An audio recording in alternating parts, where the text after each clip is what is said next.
Hello everyone and welcome to this month's video. This is going to be my April studio vlog where I'm showing you the final piece of my culminating exhibition at Chico State. It's going to be a big one, kind of 10 foot by 8 foot, so I'm super excited. I couldn't even fit the whole painting in my studio. I had to like paint it sideways. So you're going to see that whole process and kind of figure out my thought process behind the piece as well as the rest of the show. And you're going to get to see the install of my culminating exhibition as well as kind of some behind the scenes footage of my talk and the reception. So I am super excited to bring you guys along for that. In this video, you're also going to see some footage of a little relaxing getaway to Tahoe just between finishing the piece and installing the show. So you're going to kind of get to come along with me and see how I relax and unwind before a super big event. And we also, in the month of April, went to this wildlife sanctuary in Chico where we learned all about the exotic animal kind of breeding trade thing happening in the United States, which I don't know if many of you have seen Tiger King, but it was super interesting to learn from that wildlife sanctuary. They rescue all of these exotic animals that people have bred illegally and are keeping illegally, and so it was really interesting to hear from them kind of all about our perspective of wildlife here in the United States. So I can't wait to show you guys some of that too. So without further ado, go ahead and don't forget to like and subscribe and enjoy the video. Bye.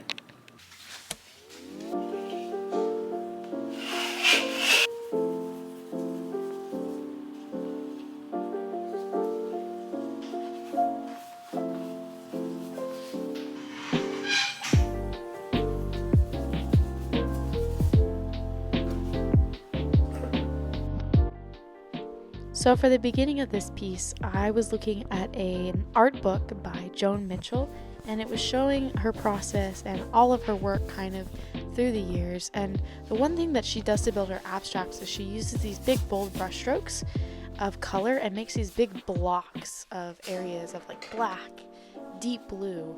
And so I really wanted to bring that kind of abstract technique into this kind of underpainting for the background of this landscape.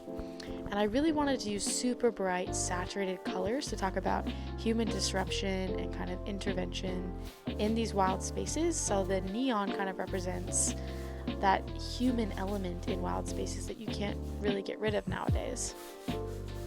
And so this is kind of the same process that I used for a lot of the other paintings in my show too, is starting with this base of super bright, vibrant, abstracted colors, pores, abstract brushstrokes underneath, and then I'm building up the layers, and on top, building in the structure, kind of sculpting this landscape with oil paint to create more, and using more realistic colors on top, so that hint of interruption kind of peeks through, because not all the times when you look out into a beautiful landscape can you see where humans have like come in and altered things, but it's always there. So that's the kind of what I wanted to bring into this piece.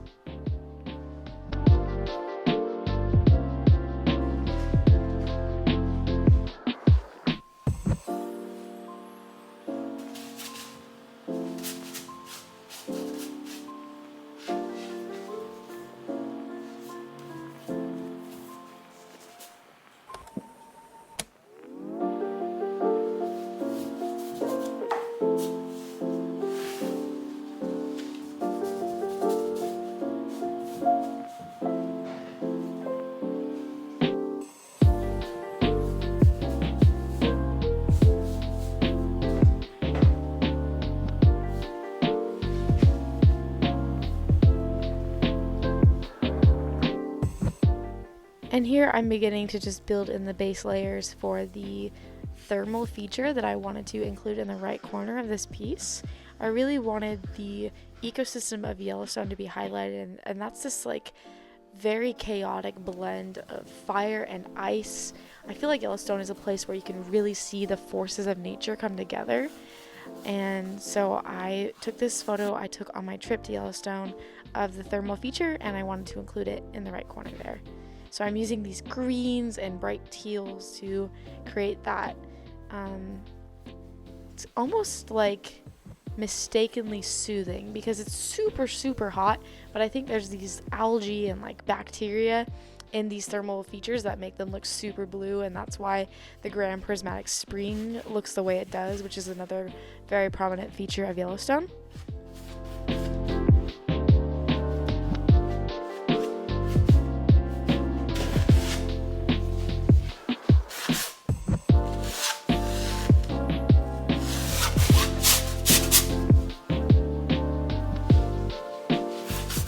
The other purpose of this underpainting is just so I can figure out the proportions and where to place everything in my composition, and so if I screw anything up and I want to move something, it's really easy at this stage to kind of make it higher or lower, and then it's just another layer of paint that adds to the history and richness of the painting.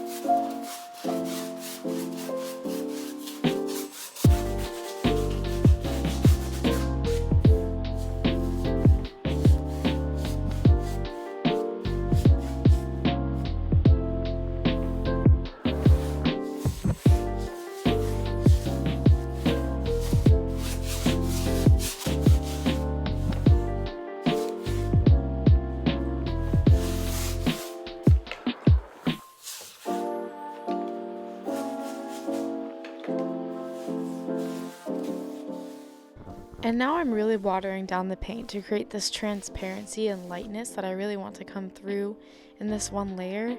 This kind of left side of the canvas I wanted to be the more abstracted, mysterious section. So I let the layers of paint be a lot looser and lighter, using that water to really thin it down. And I really like the look that the drips create underneath paint layers when they kind of peek through. It kind of shows and breaks the illusion that this is a real space, and kind of drives home the point that it is in fact a painting, and it's all about the paint and the texture and the movement.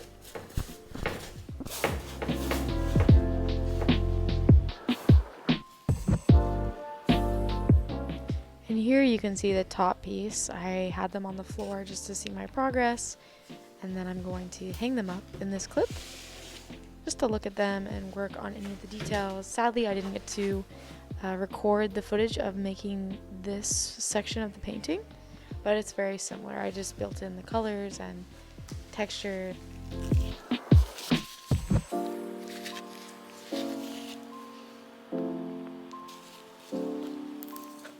Here I'm just showing you mixing paint.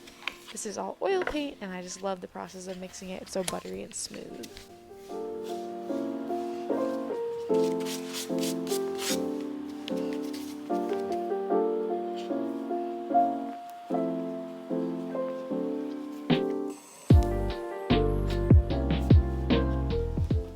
And here I'm making a variety of green shades, some warmer, some cooler. To make this cool green shade I'm mixing right now, I used a lot of white and blue in my green, and then I had used yellow and a little bit of fluorescent pink to make a really warm, kind of springy green. And here I'm going to show you the process of making the owl in the left-hand corner on the top part. So I did get to record some small detail sections of this piece.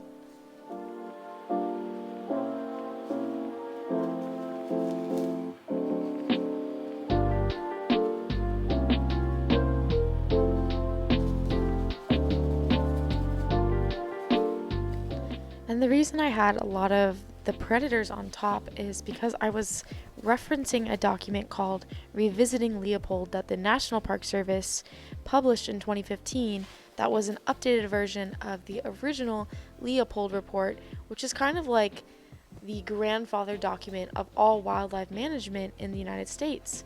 And this man named Aldo Leopold created this thing called the land ethic, which defined how we should view the land in order to manage it and protect it.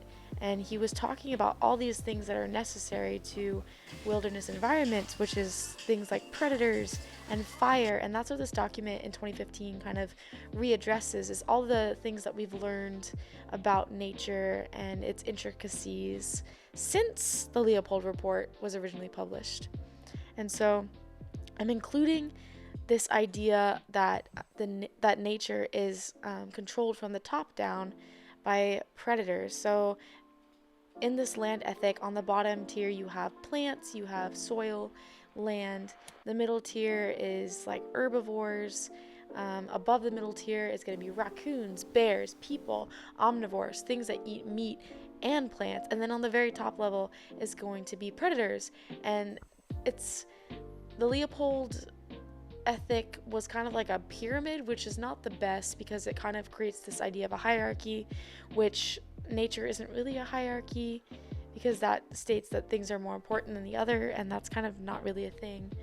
But the importance of the pyramid is just that each level as it goes up is a little bit smaller. So because the level on top can only eat the level that's below it. So for instance, herbivores can only eat the amount of grass that's below it. And so if the bottom pyramid section is smaller than the amount of herbivores that are in the environment, you have an imbalance.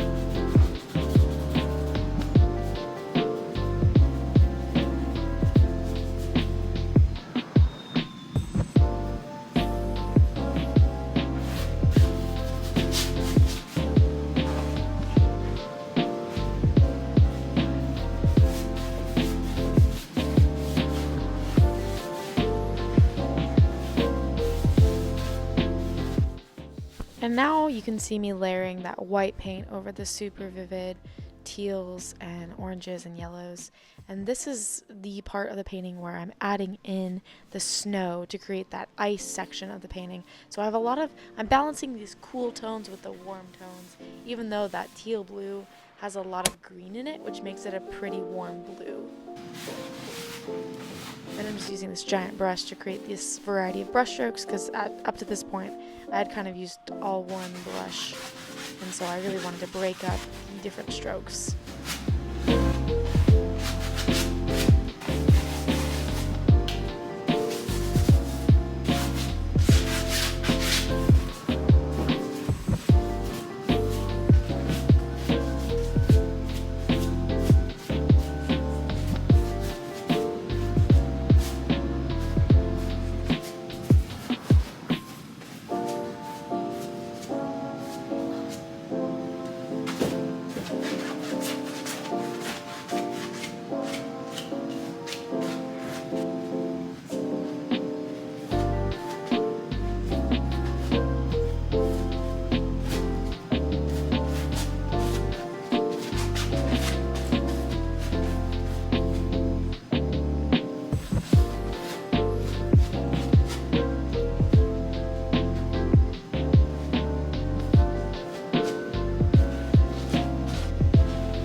And I was just really excited about my podcast that day in this clip. I was learning about cold cases in the national parks from this amazing podcast called Lost in the Woods. It's a super funny mother-daughter combo, and they talk about murders in national parks, people getting lost on the trail, which happens quite a lot. So I find it to be a super interesting podcast. They talk about safety while hiking, just crazy instances that could happen, and I listen to them quite often while painting. And then I've been trying out this new method where I mix my paint in bowls, and that way I just have so much more paint to work with and be able to work in these expressionistic, more abstract ways of creating. And I learned this from researching. I was listening to a video from Jenny Saville, and she was talking about being inspired by walking into Willem de Kooning's studio for the first time and seeing all these giant bowls that he mixed his paint in and painted from. So I used that method for the first time while doing this, and I really loved it. I definitely need to push myself more and add more paint in the bowls, but I just had such a fun time using it. And then here I'm using the bowl again with more watered down paint to create a pour on the canvas, and I think this ended up being my favorite part of this painting just because it was so free and uncontrolled, and it just really added a lot of movement and life to this painting. And I love that brown layered over these colors.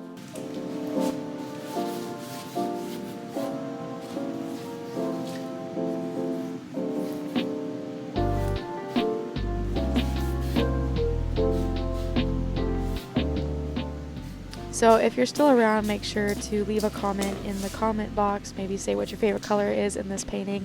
This is going to be a long video this week just because this painting is an 8-foot by 10-foot, like I said before, and it took me about, in total, maybe 4 weeks to complete. So we're looking at like a month of work here, and this is, well, actually this is only about 2 weeks of work because you're only seeing like the bottom portion that I worked on. So yeah, thanks for sticking around and watching this super long video. I hope you find it interesting.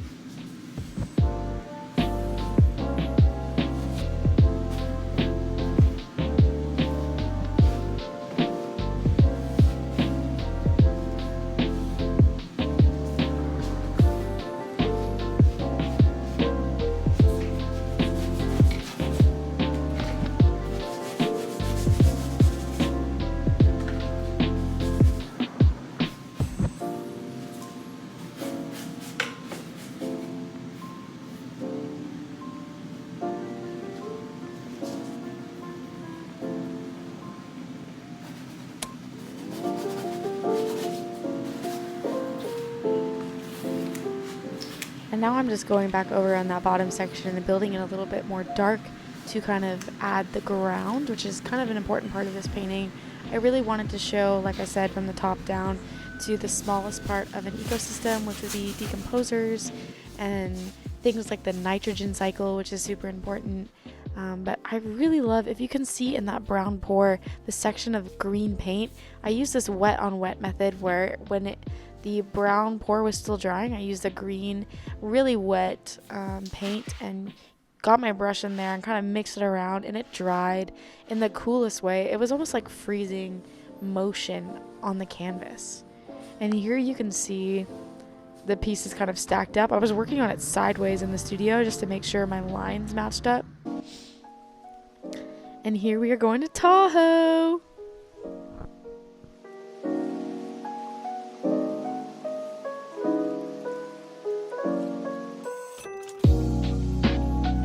Here we are in Tahoe. Thank you. Is that all you had to say? It's rude. Look at our pretty bedroom though. So fancy.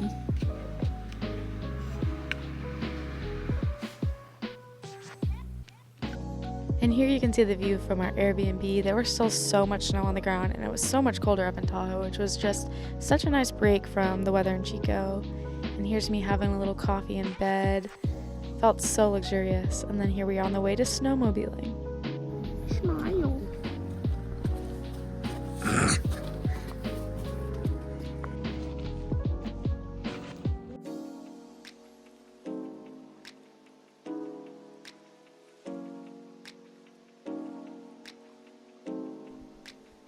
This was such a fun excursion. We got to go snowmobiling out in Hope Valley, which is right above Tahoe, and we went about 6 miles into the backcountry.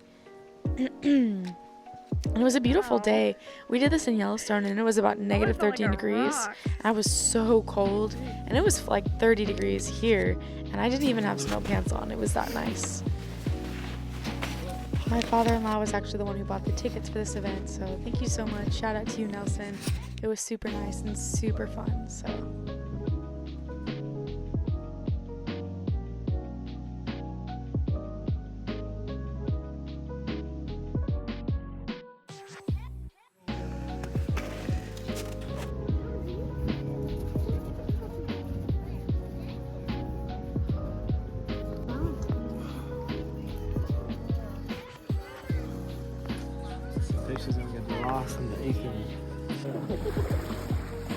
Where is Lizzie?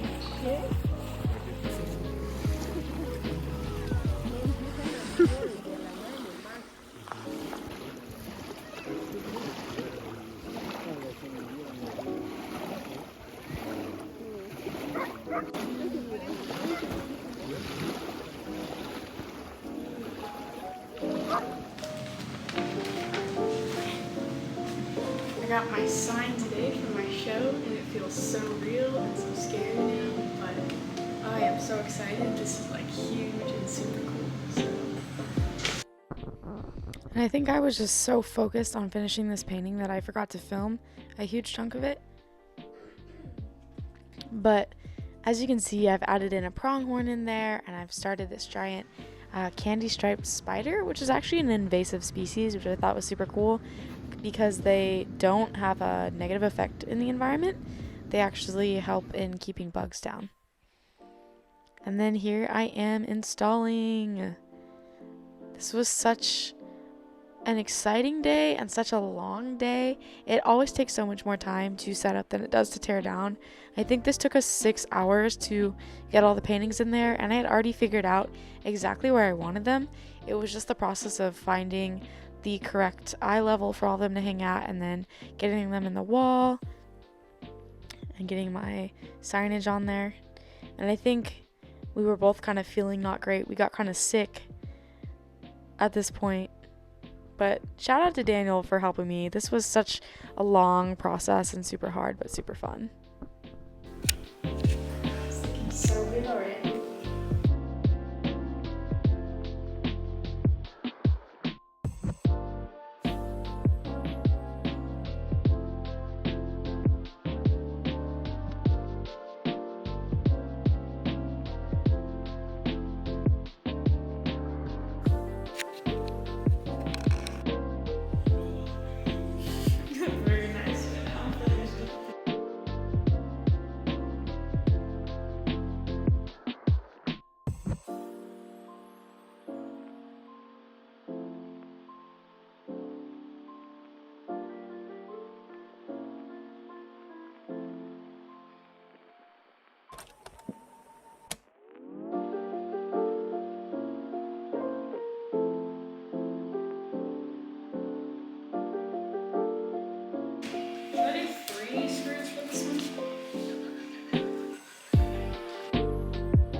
This is me installing the vinyl, and for some reason I could not do this by myself. I like pressed it super hard and tried to like peel it away, and it was just still sticking to the sticker. So I had to have Daniel get in there, and he worked his man magic and was able to fix it. So thanks, Daniel. You're the best. Honestly, I would probably be dead without you, so.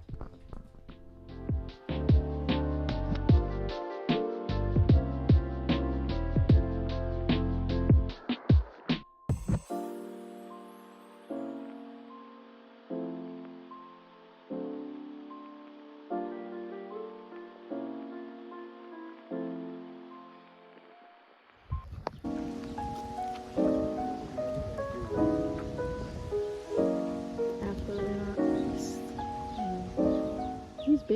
And after a long night of installing, we decided the next day to take a trip out to the Barry Kirshner Wildlife Sanctuary here in Chico, which I did not know about till now, and it's probably one of the saddest things, biggest regret of living in Chico, because if I had known about this, I 100% would have been out there every weekend shoveling lion poop to help them out, because just listening to the lady that was working there and her passion for caring for animals and seeing just people be educated on the harm that can happen when you breed an animal and keep it in your house, that's wild. So this animal sanctuary had basically anything you can think of that's considered an exotic animal, and the lady at the sanctuary was telling us all about the exotic animal breeding program in the United States and how people literally anywhere besides California can just like own a bear or a tiger in their backyard, and it's completely legal. In California, it's a lot harder. You can't own any exotic animals, and I think even as a wildlife sanctuary, they have a really hard time. They're not allowed to use roadkill to feed the animals, so they're spending like 10 grand a month to be able to feed them, and their pens have to be a certain size, which all of the enclosures here are a lot larger than the state of California requires. And if you notice a couple clips back, there was a large, I think it was an alligator in a pen, and that alligator had actually been found just down the road in a creek swimming by Fish and Wildlife, and so he was brought there, and all the animals there too have special needs due to inbreeding, and that's why they're allowed to be kept in that facility.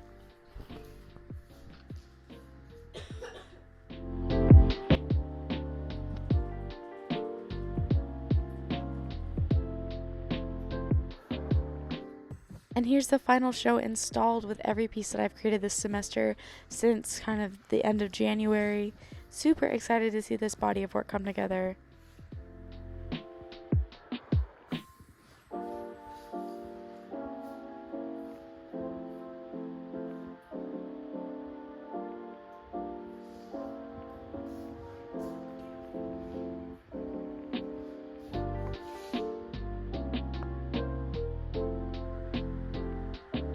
Look at this luscious spread we got going here. Dad, oh, that is blown out. Ready for the show. Last name. She had a rather prodigious portfolio already of paintings and murals. I've been using these expressionistic landscapes and brushstrokes to talk about manipulation that we've had in the landscape over the years.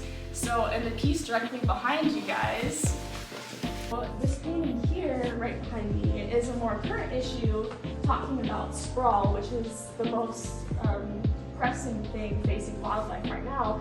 I know you all here live in Chico, so I don't know if anyone's heard of Valley's Edge project that happened. This piece is all about how the Gallatin Valley, which is right outside of Yellowstone, in 2035 the population is expected to double. So we're facing this new problem with wildlife now where we're going to be right on their doorstep and encroaching in their habitat. So we kind of have to work together and figure out how to change our perspectives towards wildlife to be able to coexist with them. So I hope you guys